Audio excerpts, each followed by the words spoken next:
अक्सर सुनने और टीवी सीरियल्स में देखा गया है कि देवताओं के रूप में जो चरित्र होता है वह धनुष हाथ में लेकर होठों में कुछ बुदबुदाते हैं और आग्नेयास्त्र या कोई बाण प्रकट हो जाता है और उसे शत्रु की ओर चला दिया जाता है। अनेक पुस्तकों में भी यह वर्णन है कि अर्जुन ने मंत्र शक्ति से कोई शस्त्र प्रकट किया। इतिहास की बात करें तो हमें यह पढ़ाया गया है कि तोप का सर्वप्रथम उपयोग बाबर ने किया था। तो क्या महाभारत या रामायण काल के वे विध्वंसकारी शस्त्र झूठे या परिकल्पना थी?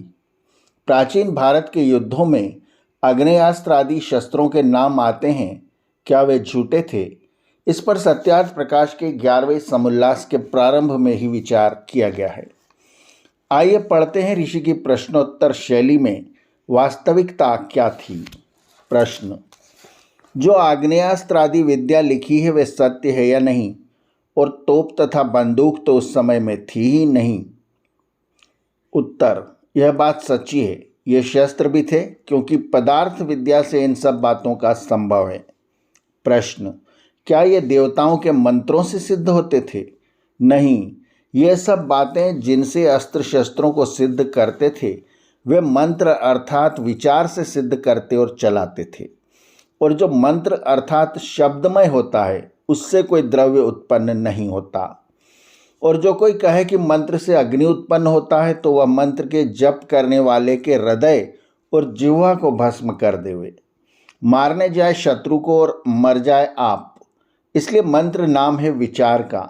जैसे राजमंत्री अर्थात राजकर्मों का विचार करने वाला कहलाता है, वैसा मंत्र अर्थात विचार से सब सृष्टि के पदार्थों का प्रथम ज्ञान और पश्चात क्रिया करने से अनेक प्रकार के पदार्थ और क्रिया कौशल उत्पन्न होते हैं।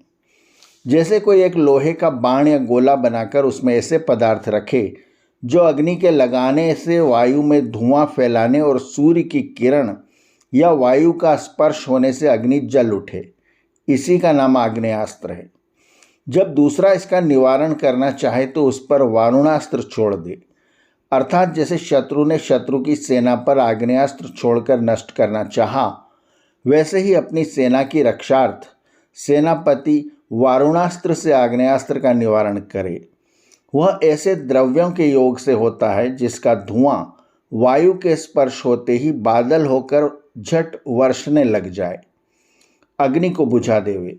ऐसे ही नागपाश अर्थात जो शत्रु पर छोड़ने से उसके अंगों को जकड़ के बांध लेता है, वैसे ही एक मोहनास्त्र अर्थात जिसमें नशे की चीज डालने से, जिसके धुएं के लगने से सब शत्रु की सेना निद्रास्त अर्थात मूर्छित हो जाए।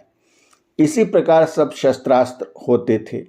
एक तार से व शीशे से अथवा किसी और पदार्थ से विद्युत उत्पन्न करके शत्रुओं को नाश करते थे, उसको भी आग्नेयास्त्र तथा पाशुपतास्त्र कहते हैं।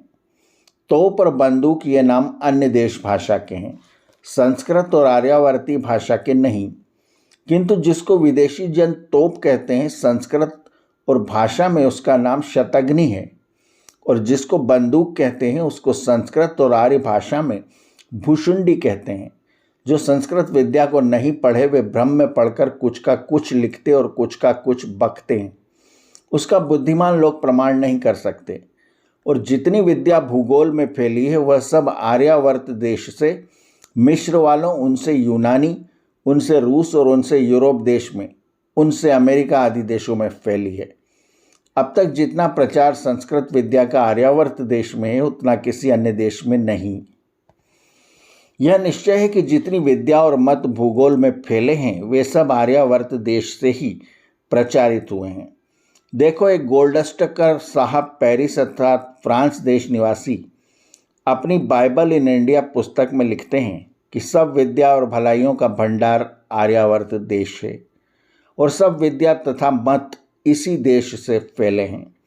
और परमात्मा से प्रार्थना करते हैं कि हे परमेश्वर, जैसी उन्नति आर्यावर्त देश को पूर्व काल में थी वैसी ही हमारे देश की कीजिए।